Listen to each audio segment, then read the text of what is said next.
Bienvenue sur le podcast Aécriture.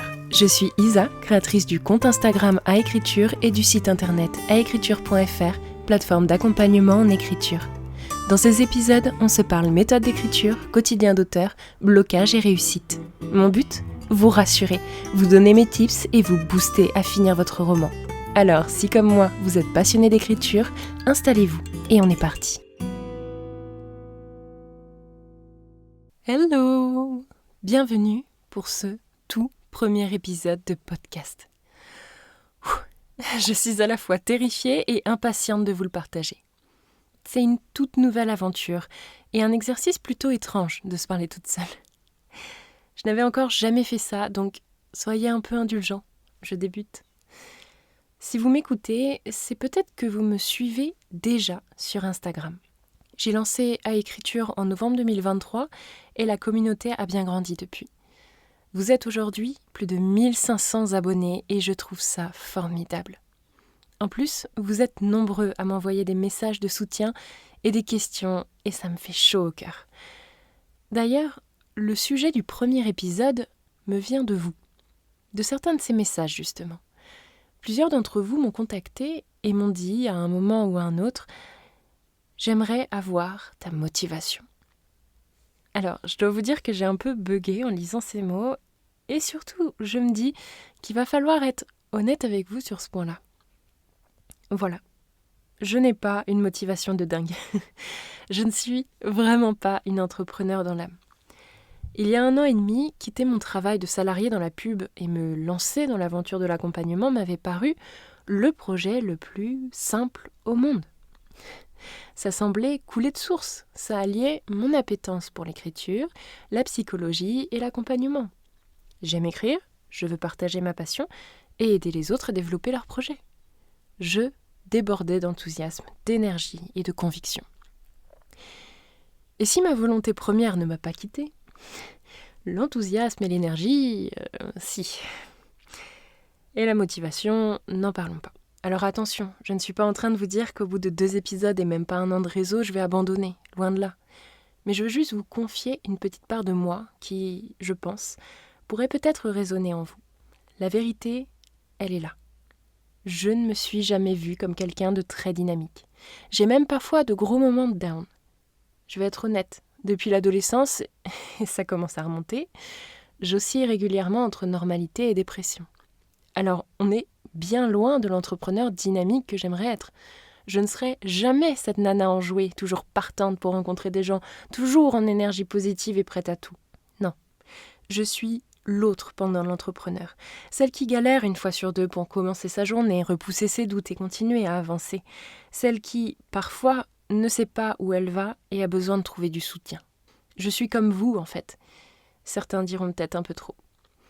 Quand vous me voyez sur Insta, comme tout Instagrammeur, je peux paraître à l'aise parce que je fais attention aux photos et aux vidéos que je poste. Alors qu'en fait, je doute constamment sur la pertinence de mon propos, je me juge continuellement sur l'image que je renvoie et j'ai même peur à chaque fois que je vois la notification d'un message ou d'un commentaire. Et pourtant, vous êtes toujours mignon avec moi. J'ai la chance d'avoir été épargnée par les haters et je vous remercie d'ailleurs de toute cette bienveillance. Sans elle, de toute manière, je n'aurais sans doute pas eu la force de continuer. Car il y a des fois où vraiment, c'est difficile. Tout comme pour l'écriture d'ailleurs. Vous connaissez sans doute le problème. Au début, un projet, ça vous porte. Vous avez assez de motivation pour vous dire « j'aurai fini mon roman dans 3 mois ». Et pourtant, la réalité, elle nous rattrape souvent en cours de route. Alors, je suis admirative de ces gens qui avancent contre vents et marées, qui ne reculent devant rien, qui font fi des obstacles et de leurs émotions. Moi, ce n'est pas du tout mon cas. Et je tenais à vous le dire. Sur les réseaux, on ne peut pas tout montrer. Voir quelqu'un au plus bas de son mental n'a rien de boostant. Ce serait même contre-productif et personne, autant vous que moi, n'a envie de ça. Mais je veux profiter de ce podcast pour vous parler plus en profondeur, pour aborder des thèmes parfois difficiles avec plus de liberté. C'est un peu pour ça que c'est aussi le premier sujet, celui qui va poser les bases de tout ça. Parce que je veux que vous sachiez que vos doutes, je les ai sûrement ressentis, que vos déprimes, il y a des chances que je les ai vécues aussi. Alors, je ne suis pas là pour chouiner, mais juste pour vous faire comprendre que si un jour vous n'avez plus la motivation, plus l'envie, que vous avez l'impression de tout faire mal et de ne jamais pouvoir réussir, vous n'êtes pas seul. Je suis même persuadée que nombre d'entre vous connaissent très bien cette phase aussi. La peur, le doute, c'est ce qui nous fait reconsidérer la réalité, la fiabilité de nos positions, le bénéfice de nos actions, ce qui nous fait avancer. Mais au moment où le doute s'installe, quand la peur prend le dessus, on a tendance à voir notre horizon plus petit, à diminuer nos possibilités. Et peu à peu, ça nous immobilise. Et j'ai envie de vous illustrer ça par l'expérience. C'est le moment story time de cet épisode. Je vais reprendre au début. Comme beaucoup d'entre vous, j'ai toujours aimé écrire, mais je le faisais en dilettante, par bribes, quand ça me venait et sans réelle histoire en tête. Enfin, pendant longtemps, j'ai pratiqué le shifting sans le savoir, mais je n'écrivais pas les scénarios que je déroulais. Et jusqu'au jour où j'ai commencé à travailler sur Sylvania, ma duologie fantasy. Là, j'ai eu l'envie d'écrire. Et cette envie, elle m'a presque dévorée, si bien que je me suis lancée mes corps et âme dans l'écriture du tome 1, sans savoir ce que je faisais. J'avais quelques notions de scénario grâce à mes études, mais rien de bien concret, donc ça m'a pris du temps. Beaucoup de temps. Et parfois, je me sentais complètement perdue. Mais comme mon univers ne voulait pas me lâcher, j'y revenais toujours. Comme j'ai le souci de détail et que je déteste être perdue, j'ai fini par me renseigner sur les méthodes d'écriture, par lire beaucoup et analyser les schémas narratifs. Jusqu'à participer à la formation LICAR qui m'a remis pas mal d'idées en place et qui m'a boosté carrément pour finir enfin mon roman. Enfin, le premier jet, vous savez comment ça se passe. Et quand il a fallu passer à la réécriture, ça a été long aussi. Sans que je me rende compte, ce premier jet m'avait vidé. En vrai, je pense que j'avais écrit l'équivalent de 3 romans, tellement j'ai recommencé le premier jet. J'ai perdu tellement d'énergie à écrire sans savoir où j'allais, ni ce que je faisais, qu'au moment de la réécriture, j'avais peur de retomber dans ce labyrinthe. Et c'est d'ailleurs ce qui s'est passé. Ce que je relisais me paraissait médiocre, je ne ressentais plus rien, il fallait que j'ajoute ceci, que je change cela. Bref, je suis sûre qu'à votre mesure, vous êtes déjà passé par tout ça. Mais en tout cas, ça m'a pris des plombes. Mon tome 1 fini, j'en pouvais plus. J'avais le tome 2 en tête, mais j'étais en quelque sorte en rejet de mon univers. Donc j'ai voulu faire une pause et essayer autre chose. Du coup, je me suis égarée quelques mois autour d'un light polar, mais j'ai fini par revenir à Sylvania, parce que l'envie était revenue. J'ai réussi à maintenir un certain rythme de croisière, malgré quelques petites phases un petit peu compliquées, puis à mon retour du Japon, plus rien. Comme ça me prend parfois, j'étais en down. Le voyage m'avait exténuée, ma grand-mère était décédée peu de temps avant, j'étais grippée jusqu'aux orteils, j'avais des problèmes de site internet. J'étais en rejet complet de ma réalité française et j'étais en burn-out. Plus rien n'avait de sens, de goût, d'avenir, rien. Je doutais de ma capacité à vous aider, à trouver des sujets, à continuer. Je n'avais plus aucune énergie, ni pour me battre, ni pour réfléchir et surtout pas pour écrire. Avant de partir, j'étais contente de moi. J'arrivais enfin à un moment de l'histoire que je tenais bien dans ma tête, mais en rentrant, ce moment de flottement, cette catatonie presque, a failli avoir raison de moi. Pourtant, j'ai les bons réflexes de planification, j'ai des outils d'écriture tout prêts, je suis à même de continuer mon récit. Mais la peur a pris le dessus. La peur de m'embourber dans le marasme que j'avais traversé pour le tome 1.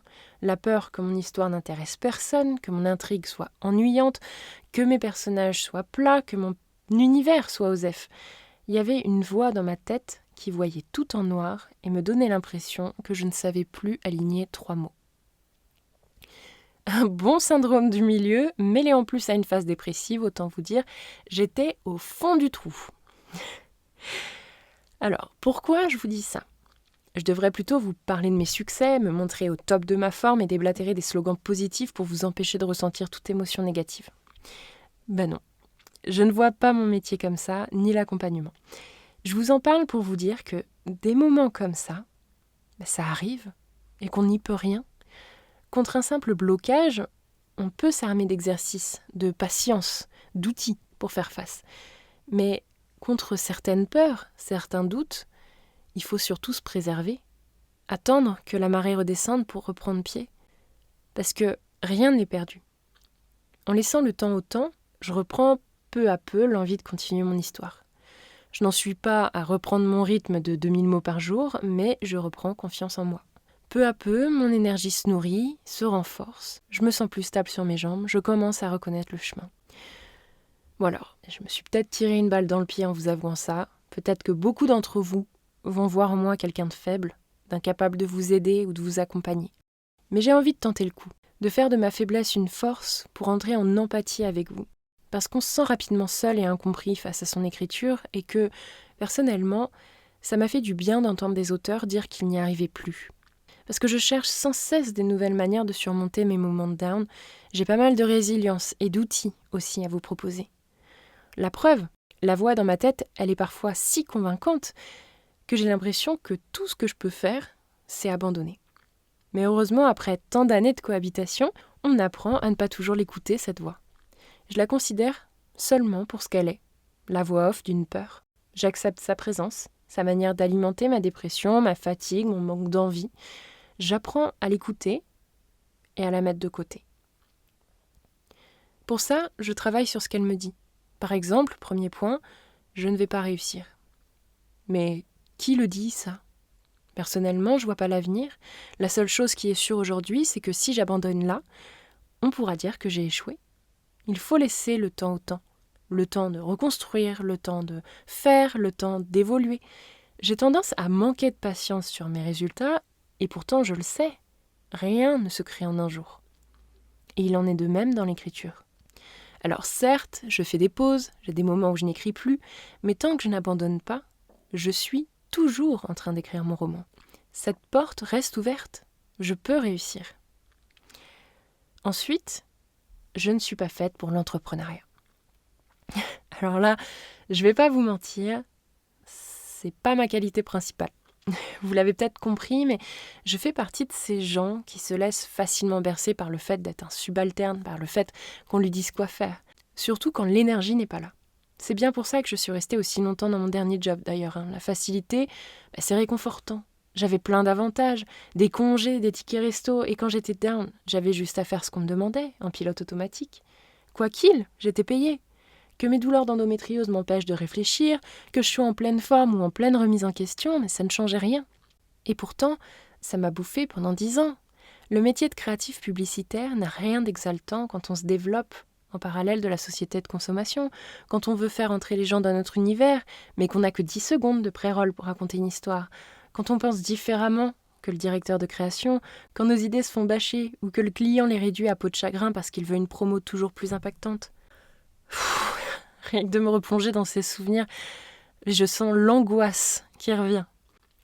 Tout ça pour vous dire, non, je n'étais pas mieux là-bas, bien à l'abri derrière mon écran. Même si c'est dur de se motiver, d'avancer, de trouver l'énergie par soi-même, qu'elle me fait souvent peur, je ne la regrette pas, cette décision qui m'a fait reprendre le contrôle de ma vie. Et le sujet de cet épisode, en fait, il est là, je crois. Je ne suis pas inébranlable, énergique, positive. Et vous non plus, sans doute. Pourtant, on peut tous réussir le but que l'on se fixe si on le fait pour les bonnes raisons et en accord avec soi-même. Nous portons tous notre fardeau, nous avons tous notre vie de chien, nos impératifs ou une douleur prête à nous stopper dans notre élan. Mais il n'y a pas de raison réelle pour qu'on ne le fasse pas. Alors de ce podcast, j'aimerais que vous vous souveniez de ça. Ce n'est pas parce que vous doutez que vous n'y arriverez pas. Ce n'est pas parce que vous vous sentez nul que vous l'êtes. Ce n'est pas parce que vous fatiguez que vous n'êtes pas endurant. Nous ne sommes pas nos pensées. Nous ne sommes pas nos limites. S'arrêter un instant pour se ressourcer n'est pas la fin de l'aventure. Un projet, qu'il soit professionnel, familial ou d'écriture, est un chemin souvent long et difficile. Il est donc normal de ressentir des hauts et des bas durant le trajet. Il est normal de douter, d'avoir peur, de procrastiner. Et c'est la reine de la procrastination qui vous le dit.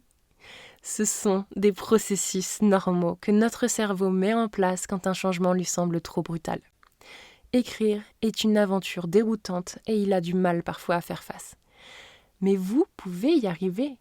Franchement, si j'ai pu finir mon premier tome, vous le pouvez aussi. Voilà, c'est tout ce que je voulais vous dire pour ce premier épisode du podcast. J'espère qu'il vous aura mis un peu de baume au cœur et qu'il vous donnera envie de vous accorder le temps de réussir. Si vous avez apprécié cet épisode, soutenez-moi en vous abonnant et en parlant autour de vous, en laissant un commentaire sur votre appli de podcast, parce que c'est le tout début et j'ai besoin de toute l'aide que vous pourriez me donner. Pour être au courant de toutes les actus et pour de nombreux tips complémentaires, rejoignez-moi sur la page Instagram à écriture. N'hésitez pas à me contacter en MP si vous avez des questions ou des sujets que vous aimeriez que je traite sous ce format. C'était Isa, on se retrouve bientôt pour le prochain épisode. D'ici là, amour sur vous et écrivez bien.